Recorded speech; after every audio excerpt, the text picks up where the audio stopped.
बिस्मिल्लाहिर्रहमानिर्रहीम। आज हम बात करेंगे सॉलिड वेस्ट मैनेजमेंट के बारे में।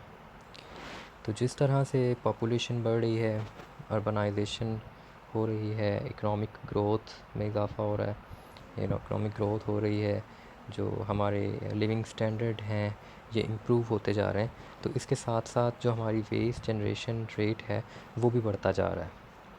तो अगर वेस्ट जनरेशन रेट बढ़ रहा है तो इसकी मैनेजमेंट एक सीरियस एक चैलेंज है, एक आर्डुअस टास्क है और एक स्ट्रेस कॉज कर रहा है हमारे जो गवर्नमेंट डिपार्टमेंट हैं उनके लिए, जो इन्वायरमेंट प्रोटेक्शन एजेंसीज़ हैं उनके लिए और जो रेगुलेटरी बॉडीज़ हैं उनके लिए। तो अगर हमने इन्वायरमेंट को साफ़ रखना है, हमारे इन्वायरमेंट को पोल्यूट होने से बचाना है, तो उसकी मैनेजमेंट हमें सही तरीके से करना पड़ेगी, ख़ास तौर पे सॉलिड वेस्ट मैनेजमेंट। तो मज़ीद इसके बारे में बात करने से पहले हम देखते हैं कि वेस्ट होता क्या है। अगर हम यूएस ईपीए के बारे में बात करें तो यूएस ईपीए कहता है कि हर वो चीज़ जो डिस्कार्डेड है, रिजेक्टेड है, अबैंडन्ड है, अनवांटेड है या सरप्लस है, जिसको ना तो आप सेल कर सकते हैं, ना आप रिप्रोसेस कर सकते हैं, ना इसको आप रिकवर कर सकते हैं, या फिर कोई भी ऐसी चीज़ जिसको रेगुलेशन ने कहा या इन्वायरमेंट प्रोटेक्शन पॉलिसी ने कहा कि ये वेस्ट है, उसको आप वेस्ट की डेफिनेशन में लेके आएंगे। या इसकी ये डेफिनेशन हो सकती है कि कोई भी नॉन लिक्विड या नॉन गैसियस आपके पास कोई मैटर जो हमारे ह्यूमन एक्टिविटी की वजह से एज ए बाय प्रोडक्ट हमारे पास पैदा हुआ है और उसके इन्वायरमेंट के ऊपर बड़े सेमिनल इम्पैक्ट्स हैं, उसको हम वेस्ट कहते हैं। अगर हम इसके इम्पैक्ट की बात करें, इम्पैक्ट की बात करने से पहले हम देखते हैं कि सॉलिड वेस्ट मैनेजमेंट की हिस्ट्री क्या थी।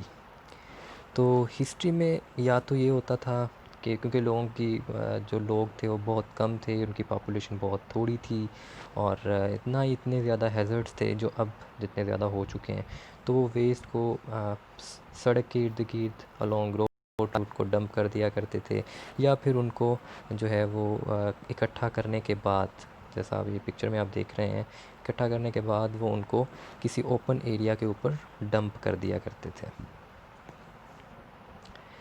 अब जैसे जैसे टाइम गुज़रता गया, पॉपुलेशन बढ़ती गई, हमारी रिसोर्स यूटिलाइजेशन बढ़ी, जो एक्टिविटीज़ थी वो एक्सपैंड होती गई, तो उसके साथ साथ जो है वो सॉलिड वेस्ट मैनेजमेंट वो एक इशू बनता गया।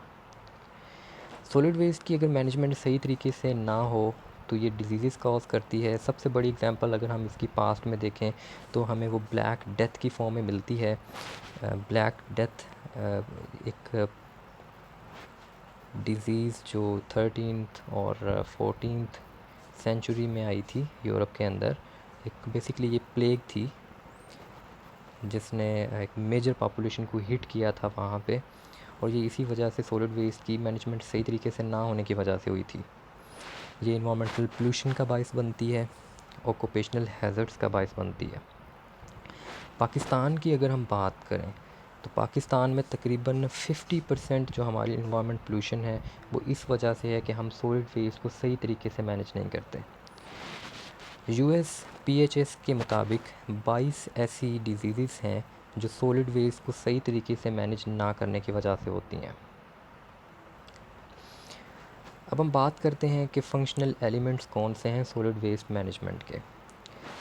तो सॉलिड वेस्ट मैनेजमेंट एक ऐसा कोर्स, एक ऐसा डिसिप्लिन है जिसमें control of generation, storage, collection, transfer, transport, processing, recovery और डिस्पोज़ल सॉलिड वेस्ट का इस तरह से किया जाता है कि वो अकॉर्डिंग टू पब्लिक हेल्थ हो, इकोनॉमिक्स, इंजीनियरिंग, कंजर्वेशन, एस्थेटिक और जितने भी इन्वायरमेंट कंसिडरेशंस हैं उनके मुताबिक हो। तो हमने एक फ्रेमवर्क बना लिया है, इसको कन्वर्ट कर लिया हमने 6 चीज़ों के अंदर। इसमें फ़र्स्ट है हमारे पास वेस्ट जनरेशन, सेकंड है हमारे पास waste handling, separation, storage and processing at source, उसके बाद कलेक्शन है, फिर ट्रांसफ़र है हमारे पास, सेपरेशन है और एंड पे डिस्पोजल है। तो सबसे पहले हम बात करेंगे